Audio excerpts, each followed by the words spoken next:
യുവതിയെ ബലാത്സംഗം ചെയ്തെന്ന കേസിൽ മുൻ സർക്കാർ അഭിഭാഷകൻ പി.ജി. മനുവിന് തിരിച്ചടി. മനുവിന്റെ മുൻകൂർ ജാമ്യാപേക്ഷ ഹൈക്കോടതി തള്ളി. Justice P. ഗോപിനാഥ് ബെഞ്ചിന്റേതാണ് ഉത്തരവുകളുമായി രേഷ്മ ബാബു ചേരുകയാണ്. രേഷ്മ, അതിജീവിതയെ ബലാത്സംഗം ചെയ്ത കേസിലാണ് പി.ജി. മനുവിന് കോടതിയിൽ നിന്നും തിരിച്ചടി ലഭിച്ചിരിക്കുന്നത്. മറ്റു വിവരങ്ങൾ എന്തൊക്കെയാണ്?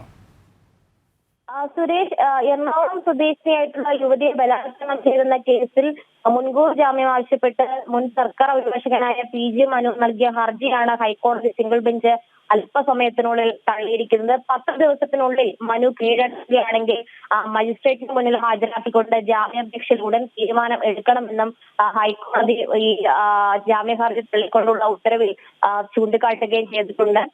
നിലവിൽ മനുവിനെതിരായിട്ടുള്ള ആരോപണങ്ങളൊക്കെ തന്നെ ഗൗരവതരമാണെന്നാണ് നേരത്തെ ഈ ജാമ്യ ഹർജിയിൽ വാദം നടക്കവേ ഹൈക്കോടതി നിരീക്ഷണം നടത്തിയിട്ടുള്ളത്. തന്റെ പ്രൊഫഷണൽ കരിയർ തകർക്കുവാൻ വേണ്ടിയിട്ടാണ് ഇത്തരമൊരു പരാതി ഉന്നയിച്ചിരിക്കുന്നത്.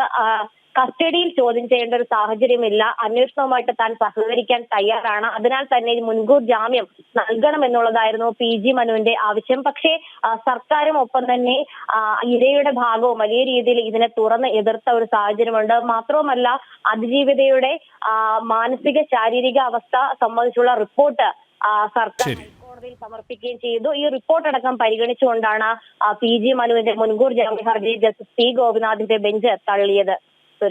രേഷ്മ ബാബു ആണ് കൊച്ചിയിൽ നിന്ന് വിവരങ്ങൾ നൽകിയത്.